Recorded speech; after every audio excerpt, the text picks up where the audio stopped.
This video is about the polygon angle sum theorem. So let's start by defining what a polygon is, which is a closed plane figure, so that just means that it's flat, two-dimensional, with at least three sides that are line segments. So no curved sides, we have to be connecting only segments, and then the sides must intersect only at their endpoints. So we've got three pictures here. The first one represents a nice five-sided polygon, A, B, C, D, E. The middle one is not a polygon because it's not closed. And then the third one is not a polygon because, as you see, two of the segments cross each other rather than only meeting at the endpoint. So endpoint to endpoint connections only. Polygons can be classified or named by the number of sides that they have. You should plan on memorizing up to 10. 12 is another one that appears sort of commonly, the dodecagon. And then after that, we would just call it a 13gon, 14gon, 15gon, and so on. So you're going to want to stop on this slide and take note of each of these names. Of course, three-sided is a triangle, which you know, and four-sided is a quadrilateral, quad meaning four, and all of the other prefixes have to do with the number as well. So 5 is penta, 6 is hexa, 7 is hepta, 8 is octa, 9 is nona, and 10 is decagons. Two more definitions within polygon is convex versus concave. Convex is the more common one that you're used to seeing. It has no diagonal outside the polygon. And what that means is if you connect a vertex to an opposite vertex across the figure, all of those diagonals will be inside of the shape. So basically, it's most of the common polygons that you see, like a triangle or any four-sided figure that looks like this, or a five-sided figure. What's not convex would be a concave polygon, and that's when you have a diagonal outside, and it's because somewhere in the shape the lines start going back in towards the middle, so you may have something like this. So it's still segments connect, that didn't connect quite right. It's still segments connecting to other segments at the endpoints, but now you've got two of the segments sort of coming in towards the center of the shape, so you get this concave polygon, where if you tried to connect this vertex to the opposite vertex, that diagonal would be outside of the shape. So they're a little bit strange and uncommon, but they still count as polygons. A few more definitions. Equilateral, which is a word you already know in the context of triangles. Any polygon can be equilateral if all of the sides are congruent. Any polygon can be equiangular, which means equal angles, if all of the angles are congruent. And then if you have a polygon with both of those things going on at the same time, it's called a regular polygon. And those are very common throughout this chapter. So as you see the word regular polygon, you should be thinking all same sides, all same angles. So like this perfect hexagon at the bottom of this slide here. It has 6 equal sides and 6 equal angles. We're going to do a little discovery here so you learn where the formula comes from that we're going to see on the next slide. And this is talking about how many degrees are inside of each of these polygons. So you know that a triangle adds up to 180 degrees. That's something we've learned previously. The angles inside of a triangle, which there are 3 of them, have to sum up to 180. So when we go into a four-sided shape, like the first one pictured here, you can imagine cutting this by drawing one of the diagonals, like this, and you see that you've created 2 triangles. If you know that each triangle has to add up to 180, you can think about this four-sided figure as being a 180 plus a 180. And 180 plus 180 is 360. So inside of the four-sided shape, it's 360 degrees. Inside of this five-sided shape, we can draw from this vertex the 2 diagonals that go to opposite vertices, and you'll see that there are 3 triangles inside of here. So you can think of this as 180 plus 180 plus 180, which is 540 degrees.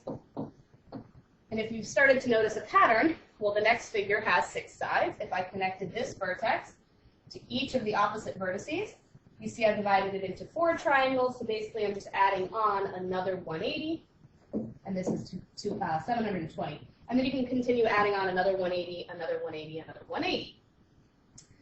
What this means is that it's the angles on the outside, or the angles at each vertex here, that add up to 720. It's not like you need to draw all these triangles inside of it. What we're just trying to illustrate here is where the formula comes from. So as you add a side to your polygon, you add another 180 degrees to the sum total of the angles. So let's write down the formula version of that. Polygon angle sum theorem says that the sum of the measures of the interior angles, and that's what I was trying to describe, the ones that are at the vertices of the polygon, is found by doing n minus 2 times 180. N minus 2 is the number of sides of the figure, less 2, and then times it by 180. So that if you have a triangle, you think about that as having 3 sides, and if you do 3 less 2, multiply that by 180, you get 180 degrees. So we never learned that formula when all we had to deal with was triangles. We just memorized that it's 180. And then as you get into a 4-sided shape, it's 4 minus 2 times 180, which is 2 times 180, which is 360. And so as you increase in the number of sides, you just basically are putting another 180 on each of these. So now you sort of understand where the formula is coming from. But from now on, you could just memorize the formula so that if I said, well, how many angles are going to be inside of this nonagon, you could just plug in 9 to that formula and figure out how many degrees, sorry, not how many angles, what the total degrees are for the interior angles of a nonagon. Types of questions you might have to do.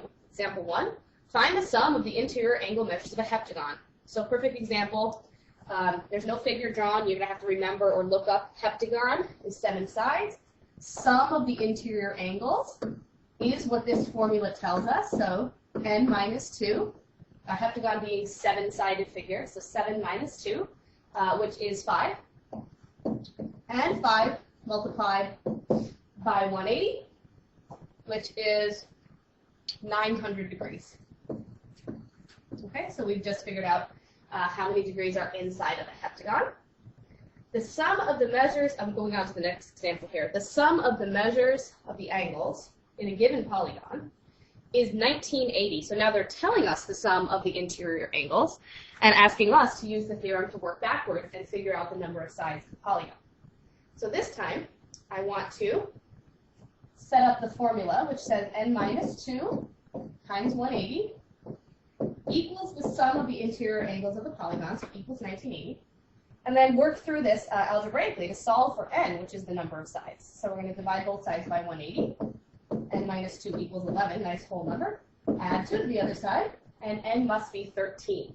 So the number of sides in this polygon is 13, which makes it a 13gon. Remember, after 12, they don't have special names that you have to memorize.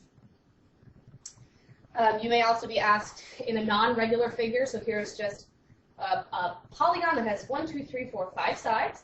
Each of the angles measures something different, so it's not regular. And it's asking us to find the one missing angle.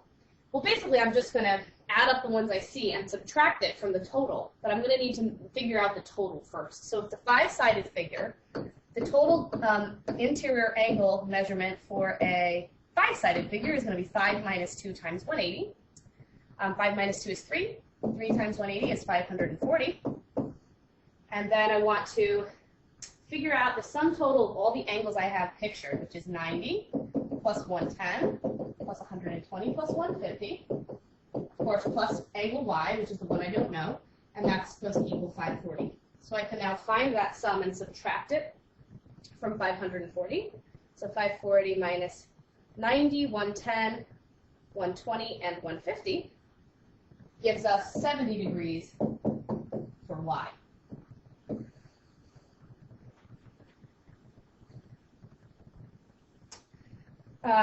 And this asks you to put together a few of the things you've learned here. What is the measure of each interior angle? So now instead of asking for the sum, they're asking for one, a single interior angle, in a regular nonagon. So now you have to remember what regular means, know what a nonagon means, which is that it has 9 sides, and regular means that each of the angles will be the same. So if we can figure out the sum of these angles, and then just divide it by 9, we'll know the measure of each interior angle inside of this nonagon. So for a nonagon, we're going to do 9 minus 2, multiply it by 180. 7 times 180 is 1260. We're going to take that 1260, which is the sum total of all the angles inside of the nonagon, and divide it by 9, which gives us 140 degrees. So if it's a regular nonagon, then each angle will be 140 degrees. And that is all.